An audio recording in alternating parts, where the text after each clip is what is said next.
E o desabafo corporativo de hoje é: várias gerações no trabalho não pode ser um problema.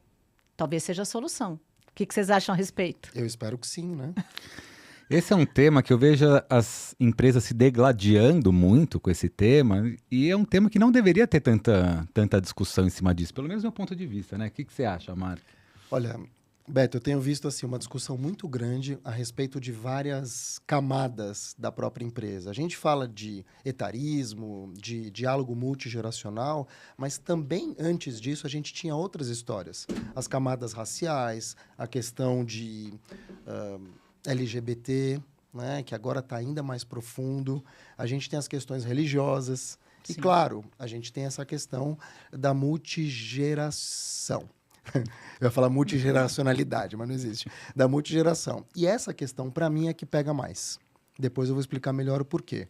Mas se a gente pudesse mexer em uma dessas todas, claro que a racial é evidente no Brasil, claro que a LGBT é uma super inclusão e diversidade. Importante. Agora, a questão geracional, ela é um espectro mais amplo. Ela pega realmente todo mundo.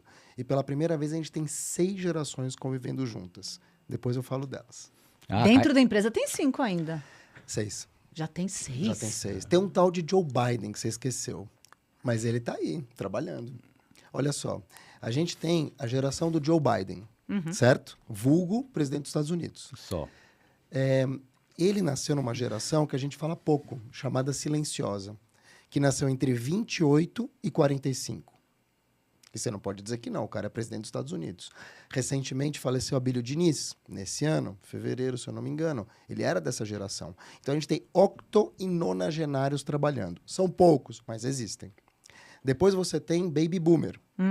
Depois do Baby Boomer sou eu, X, 50 anos. Também. Depois dos 50 anos tem Y, 40. E aí começa uma confusão.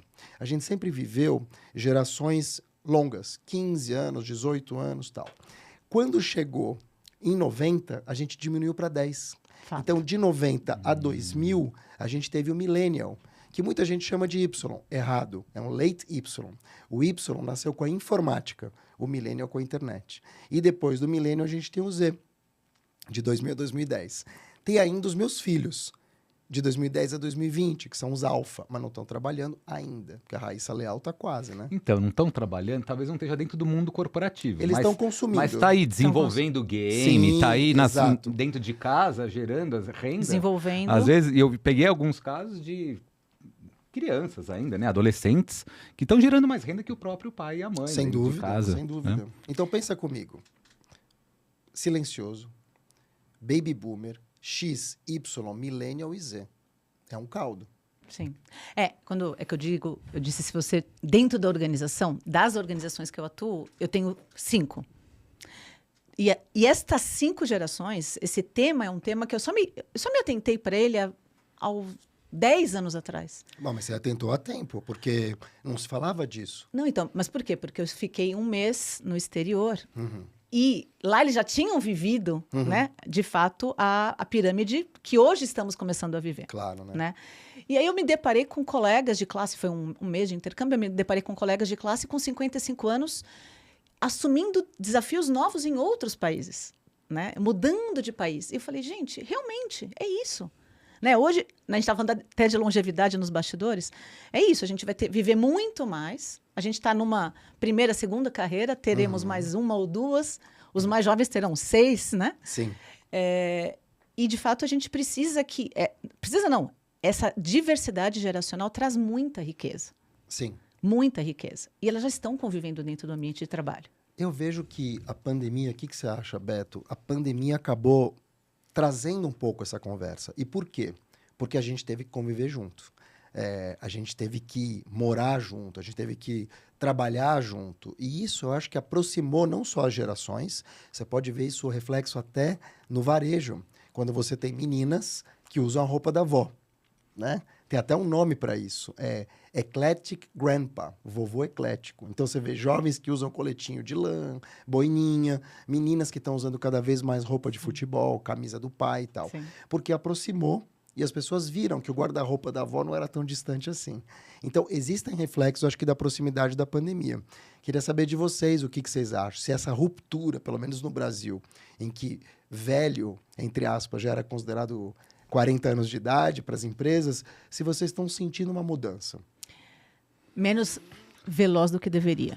Sabe o que eu sinto? Assim, eu acho que volta um pouquinho lá. Assim, quando a gente pegar, desde a época de crise de 2008 e tal, o que eu vi, por exemplo, fora do Brasil, empresas enxugando folha e mantendo seus principais talentos. Então, enxugava mais um nível operacional, na base da pirâmide. Quer dizer, os estrategistas ficavam. Ficavam.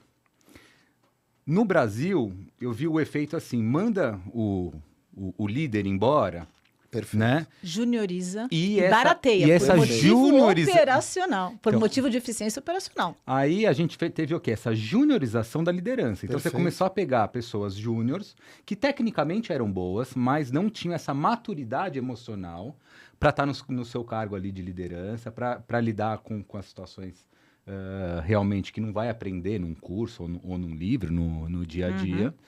E aí veio a pandemia, né? Pega essa liderança que está juniorizada e traz uma situação, né? E agora, para onde a gente vai, para onde a gente vem? E agora, o pós-pandemia, muita gente que tinha tido o primeiro emprego 100% home office, tendo que voltar, porque muita empresa voltando, né? Para o Ambiente trabalho físico. híbrido, ambiente físico. E muitos dos colaboradores nunca tinham trabalhado fisicamente fora da... Nunca se relacionaram. Nunca Não. se relacionaram. Então Verdade. tá tudo isso, esse caldo tá efervescendo, né? E assim, eu estou pegando aqui um dado importante, né? Estudos mostram que equipes diversas em termos de idade têm uma performance de inovação até 20% maior do que equipes homogêneas, segundo a McKinsey. E a sua pergunta me fez lembrar o seguinte: quando eu vivi essa experiência, né, de ter colegas de 55 anos assumindo projetos completamente novos em outros países, eu lembrei que 3, 4, 5 anos antes, eu estava numa organização que, de fato, criou como critério mais de 40 não podia ser talento. Nossa. Juro. Fala o nome Você da tem- organização, porque eu achei que você fosse falar o contrário. Não. Então abafa o caso. Abafa o caso.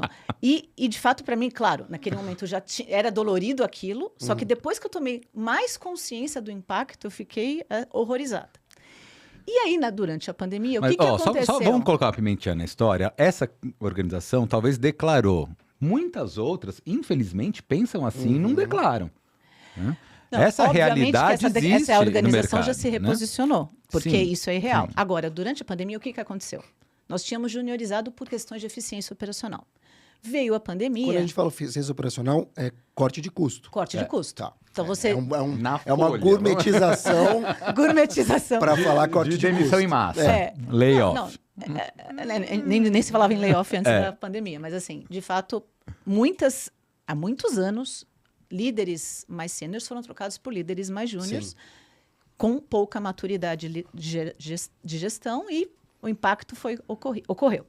O que aconteceu? Durante a pandemia, essas pessoas lidaram com desafios intensificados, multiplicados, não deram conta. E, sinceramente, o que eu vi, e aí respondendo a sua provocação, o que eu vi como recursos humanos foi colocarem de volta pessoas bem mais maduras nas organizações. Porque, de fato, o mix geracional, e até a Deloitte fala isso, os mais novos querem sim aprender com quem tem mais experiência, e Mas- quem tem mais experiência quer sim também aprender Mas muita coisa com os essa mais novos. É uma conversa nova. Porque se você aparecesse 8, 10 anos atrás numa startup com 500 jovens e aparecesse uma pessoa da minha idade, 50 anos, eles iam olhar e falar, o que esse boomer está fazendo aqui? Então essa arrogância... Boomer, na verdade, vão falar dinossauro, né? Ou talvez eu falar o boomer e pensar o dinossauro, né? Exato. Essa arrogância Jurássico, eles falam. dos dois campos, né? Da pessoa mais velha dizer, o que você tem de idade, eu tenho de experiência... E que também não quer dizer nada, porque às vezes o moleque tá fazendo milhões, você quer o quê? Dormir com a tua experiência ou dormir montado nos milhões? A gente percebeu que os dois podem ganhar um com o outro. E mais, a gente pode perder se a gente não se unir. Então, acho que essa conversa é nova. Me entristece muito saber que você falou que lá fora você já percebeu isso 10 anos antes. A gente discute aqui hoje, 2024, no Brasil, questões raciais que estavam sendo discutidas nos anos 60 nos Estados Unidos. Fato. A gente é sempre muito atrasado, Muito. infelizmente. As coisas demoram para chegar aqui. Então, acho que faz parte de nós, né, comunicadores, especialistas, mas também do liderado, não só do líder, também do liderado, se atualizar mais. O que está sendo fora? Porque essas fronteiras geográficas estão cada vez mais pulverizadas. E acho que a gente entra na questão dos benefícios, né? Porque, de fato, qual a linguagem que todo mundo vai entender? O que eu ganho com isso? É claro. Para Né? que isso me serve? Claro que a gente entendeu já que as pessoas ganham aprendizado. Os mais novos, a experiência do mais velho, dos mais velhos, a jovialidade, o olhar digital dos mais novos. Sim. Né? Agora, que outros benefícios a gente enxerga com as gerações convivendo, as 5 gerações, 6 gerações convivendo juntas num ambiente de trabalho? Eu posso começar. Diga. Outro dia eu escutei do professor Walter Longo, que é um super especialista. Se eu não me engano, ele tem 70 anos, né, mais ou menos. E ele falava o seguinte, que as pessoas mais velhas vão se dar melhor na inteligência artificial. E por quê? Porque se a gente vive num mundo de prompt, no mundo de você fazer inputs de perguntas, de texto e afins, automaticamente, quem tem mais repertório, quem estudou mais, quem leu mais, que são as gerações mais antigas, que têm mais profundidade, vão se dar melhor na hora de fazer as melhores perguntas. E aí ele falou um dado que é chocante. A juventude de hoje, brasileira, e eu não duvido nada, ela tem um vocabulário de um americano médio nos anos 50. Ou seja, o PISA também, o Índice Educacional, já mostrava que para uma criança brasileira de escola pública, para ela atingir o nível de leitura de uma criança nórdica, são 250 anos. Então, é uma disparidade que não vai sumir. Pelo contrário, ela só vai piorar. Então, o que eu vejo é, sim, uma preocupação de a gente entender o que a gente pode oferecer, mas acredito que falte estímulo. A conversa ainda é muito rasa, sabe? Então, eu não vejo ainda essa discussão em profundidade para a gente poder sentar e falar, bom, quais são as políticas aqui? E não é só uma questão inspiracional. Eu convivo com o mais velho, que legal, aprendi isso. Vou usar isso aqui para falar disso. Não. É a gente realmente, como você falou, colocar a diversidade e a inclusão e a diversidade dentro da diversidade para que a gente possa encontrar parâmetros de aplicação. E não só um bate-papo, ele me inspirou, vamos juntar todo mundo para tomar um café e eu vou aprender um com o outro. Não. Preto no branco. O que a gente está fazendo hoje que a gente pode unir essas capacidades? E é meio óbvio, né? Isso não só na questão geracional, mas na questão racial, na questão de gênero. Você tem, entre outras, você tem muito mais a oferecer e a compreender quem está do outro lado, porque o público, a audiência é sempre muito mais ampla, e você pode vender mais com isso. Então, é uma questão de inteligência também. Sim, sem dúvida. Interessante, acho que o ponto aí, assim, nessa questão do aprofundamento é a questão do tempo, né? Em geral, desculpa, em geral, a gente tá indo para tudo muito rápido, né? Você pega, antigamente as palestras, né, tinham 1 hora e vem o TED, revoluciona com 20 minutos. Verdade. Hoje em dia, quem é que acompanha 20 minutos, né? Muitas Verdade. vezes... Aquelas lives da pandemia, lembra? 3 lives, horas, 3 4. horas. Então, Agora assim, é só corte. é tudo muito, né? O Cortella fala, né, da miogização, né? Tipo, é tudo no máximo 3 minutos. É né? isso. Então, essa questão, assim, é lógico, a gente tem a questão da velocidade que é super importante, né? Mas não pode tudo ficar nessa ultra velocidade. Tem os momentos que, assim, né? Como é que a gente consegue trazer esses momentos? Não, agora eu vou aprofundar. Então, esse tema é importante, isso é estratégico. Né? Agora a gente vai... E aí eu acho que é nesse momento que essas gerações mais antigas podem realmente trazer essa profundidade. Concordo. Que normalmente no dia a dia, na rotina, né, não é necessário.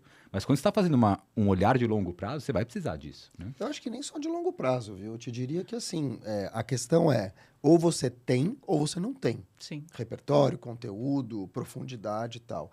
E você pode ser profundo e sucinto. Né? Eu sempre cito aqui, não está patrocinando a gente, mas poderia. Homo faz, homo mostra. Quer dizer, é tão básico, é tão pequeno, mas ao mesmo tempo é tão poderoso. Prova Eu acho social. o poder de síntese, cada vez mais ele vai ser usado, né? Agora, as pessoas também trabalham com autoridade. Se você tem no teu time uma pessoa que tem uma autoridade para liderar, para ser ouvida, para ser escutada, para poder meter o bedelho de uma maneira simples, rápida, mas com um pouco de profundidade, também você pode usar no dia a dia. O que eu vejo e me assusta muito é para onde está caminhando o mundo do corte. A gente brincou aqui, mas é verdade. Você tinha antigamente as lives enormes, agora é só corte. Só vem o corte. Ninguém vai assistir. Uma ou outra pessoa vai assistir uma longa. E vem o corte. Quem se beneficiou muito disso foi o TikTok. Sim. Muito. Que é essa cultura de corte, né? Essa cultura de jogo rápido. Eu tenho 2 filhos pequenos, 8 e 10 anos, e me preocupa muito o que eles estão aprendendo no TikTok. E por quê? Porque eles compram versões. Fora de contexto. Exatamente. Então, existe um problema de contextualização, existe um problema geracional, de aprendizagem da molecada, e esse é um mundo que a gente talvez nem veja acontecer, ou sim, como você falou, muito rápido, né? Vai ser muito diferente daqui para frente. Porque nesse contexto do Homo faz e o Homo mostra, né?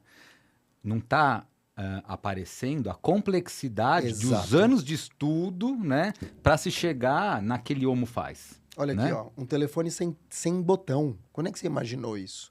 Quando é que você imaginou que o site mais poderoso do mundo ia ser uma tela em branco com um filete escrito Google? É um filete.